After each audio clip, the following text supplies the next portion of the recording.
Ruth, chapter 1. In the days when the judges ruled, there was a famine in the land. So a man from Bethlehem in Judah, together with his wife and 2 sons, went to live for a while in the country of Moab. The man's name was Elimelech, his wife's name was Naomi, and the names of his 2 sons were Mahlon and Chilion. They were Ephrathites from Bethlehem, Judah, and they went to Moab and lived there. Now Elimelech, Naomi's husband, died, and she was left with her 2 sons. They married Moabite women, one named Orpah and the other Ruth. After they had lived there about 10 years, both Mahlon and Chilion also died, and Naomi was left without her 2 sons and her husband. When Naomi heard in Moab that the Lord had come to the aid of his people by providing food for them, she and her daughters-in-law prepared to return home from there. With her 2 daughters-in-law, she left the place where she had been living and set out on the road that would take them back to the land of Judah. Then Naomi said to her 2 daughters-in-law, "Go back, each of you, to your mother's home. May the Lord show you kindness, as you have shown kindness to your dead husbands and to me. May the Lord grant that each of you will find rest in the home of another husband." Then she kissed them goodbye, and they wept aloud and said to her, "We will go back with you to your people." But Naomi said, "Return home, my daughters. Why would you come with me? Am I going to have any more sons who could become your husbands? Return home, my daughters. I am too old to have another husband. Even if I thought there was still hope for me, even if I had a husband tonight and then gave birth to sons, would you wait until they grew up? Would you remain unmarried for them? No, my daughters, it is more bitter for me than for you, because the Lord's hand has turned against me." At this they wept aloud again. Then Orpah kissed her mother-in-law goodbye, but Ruth clung to her. "Look," said Naomi, "your sister-in-law is going back to her people and her gods. Go back with her." But Ruth replied, "Don't urge me to leave you or to turn back from you. Where you go, I will go, and where you stay, I will stay. Your people will be my people, and your God my God. Where you die, I will die, and there I will be buried. May the Lord deal with me, be it ever so severely, if even death separates you and me." When Naomi realized that Ruth was determined to go with her, she stopped urging her. So the 2 women went on until they came to Bethlehem. When they arrived in Bethlehem, the whole town was stirred because of them, and the women exclaimed, "Can this be Naomi?" "Don't call me Naomi," she told them. "Call me Mara, because the Almighty has made my life very bitter. I went away full, but the Lord has brought me back empty. Why call me Naomi? The Lord has afflicted me. The Almighty has brought misfortune upon me." So Naomi returned from Moab, accompanied by Ruth the Moabite, her daughter-in-law, arriving in Bethlehem as the barley harvest was beginning. Chapter 2. Now Naomi had a relative on her husband's side, a man of standing from the clan of Elimelech, whose name was Boaz. And Ruth the Moabite said to Naomi, "Let me go to the fields and pick up the leftover grain, behind anyone in whose eyes I find favor." Naomi said to her, "Go ahead, my daughter." So she went out, entered a field, and began to glean behind the harvesters. As it turned out, she was working in a field belonging to Boaz, who was from the clan of Elimelech. Just then Boaz arrived from Bethlehem and greeted the harvesters. "The Lord be with you." "The Lord bless you," they answered. Boaz asked the overseer of his harvesters, "Who does that young woman belong to?" The overseer replied, "She is the Moabite who came back from Moab with Naomi. She said, 'Please let me glean and gather among the sheaves behind the harvesters.' She came into the field and has remained here from morning till now, except for a short rest in the shelter."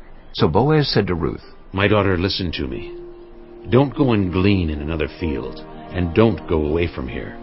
Stay here with the women who work for me. Watch the field where the men are harvesting, and follow along after the women. I have told the men not to lay a hand on you. And whenever you are thirsty, go and get a drink from the water jars the men have filled." At this, she bowed down with her face to the ground. She asked him, Why have I found such favor in your eyes that you notice me, a foreigner?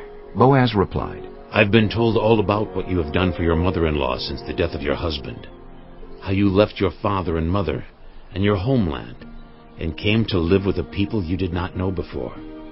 May the Lord repay you for what you have done. May you be richly rewarded by the Lord, the God of Israel, under whose wings you have come to take refuge.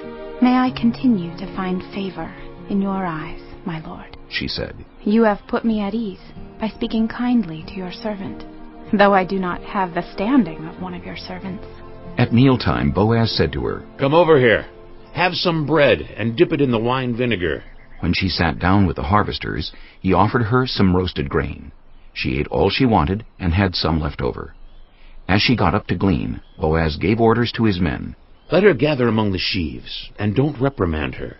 Even pull out some stalks for her from the bundles, and leave them for her to pick up.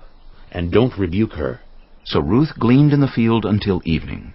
Then she threshed the barley she had gathered, and it amounted to about an ephah. She carried it back to town, and her mother-in-law saw how much she had gathered. Ruth also brought out and gave her what she had left over after she had eaten enough. Her mother-in-law asked her, Where did you glean today? Where did you work? Blessed be the man who took notice of you. Then Ruth told her mother-in-law about the one at whose place she had been working. The name of the man I worked with today is Boaz, she said. The Lord bless him, Naomi said to her daughter-in-law. He has not stopped showing his kindness to the living and the dead. She added, That man is our close relative. He is one of our guardian redeemers. Then Ruth the Moabite said, He even said to me, Stay with my workers until they finish harvesting all my grain. Naomi said to Ruth her daughter-in-law, It will be good for you, my daughter, to go with the women who worked for him, because in someone else's field you might be harmed. So Ruth stayed close to the women of Boaz to glean until the barley and wheat harvests were finished, and she lived with her mother-in-law. Chapter 3. One day Ruth's mother-in-law Naomi said to her, My daughter, I must find a home for you where you will be well provided for. Now Boaz, with whose women you have worked, is a relative of ours. Tonight he will be winnowing barley on the threshing floor.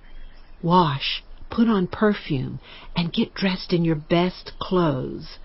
Then go down to the threshing floor, but don't let him know you are there until he has finished eating and drinking. When he lies down, note the place where he is lying. Then go and uncover his feet and lie down. He will tell you what to do. I will do whatever you say, Ruth answered. So she went down to the threshing floor and did everything her mother-in-law told her to do. When Boaz had finished eating and drinking and was in good spirits, he went over to lie down at the far end of the grain pile. Ruth approached quietly, uncovered his feet, and lay down. In the middle of the night, something startled the man. He turned, and there was a woman lying at his feet. Who are you? He asked. I am your servant, Ruth, she said. Spread the corner of your garment over me, since you are a guardian redeemer of our family. The Lord bless you, my daughter, he replied. This kindness is greater than that which you showed earlier. You have not run after the younger men, whether rich or poor. And now, my daughter, don't be afraid. I will do for you all you ask. All the people of my town know that you are a woman of noble character. Although it is true that I am a guardian redeemer of our family, there is another who is more closely related than I. Stay here for the night, and in the morning, if he wants to do his duty as your guardian redeemer, good, let him redeem you. But if he is not willing, as surely as the Lord lives, I will do it. Lie here until morning. So she lay at his feet until morning, but got up before anyone could be recognized. And he said, No one must know that a woman came to the threshing floor. He also said, Bring me the shawl you are wearing and hold it out. When she did so, he poured into it 6 measures of barley and placed the bundle on her. Then he went back to town. When Ruth came to her mother-in-law, Naomi asked, How did it go, my daughter? Then she told her everything Boaz had done for her, and added, He gave me these 6 measures of barley, saying, Don't go back to your mother-in-law empty-handed. Then Naomi said, Wait, my daughter, until you find out what happens, for the men will not rest until the matter is settled today. Chapter 4. Meanwhile, Boaz went up to the town gate and sat down there just as the guardian redeemer he had mentioned came along. Boaz said, "Come over here, my friend, and sit down." So he went over and sat down. Boaz took 10 of the elders of the town and said, "Sit here." And they did so. Then he said to the guardian redeemer, "Naomi, who has come back from Moab, is selling the piece of land that belonged to our relative Elimelech. I thought I should bring the matter to your attention and suggest that you buy it in the presence of these seated here and in the presence of the elders of my people. If you will redeem it, do so. But if you will not, tell me so I will know. For no one has the right to do it except you, and I am next in line." "I will redeem it," he said. Then Boaz said, "On the day you buy the land from Naomi, you also acquire Ruth, the Moabite, the dead man's widow, in order to maintain the name of the dead with his property." At this the guardian redeemer said, "Then I cannot redeem it because I might endanger my own estate. You redeem it yourself. I cannot do it." Now in earlier times in Israel, for the redemption and transfer of property to become final, one party took off his sandal and gave it to the other. This was the method of legalizing transactions in Israel. So the guardian redeemer said to Boaz, "Buy it yourself."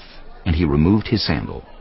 Then Boaz announced to the elders and all the people, "Today you are witnesses that I have bought from Naomi all the property of Elimelech, Kilion, and Mahlon.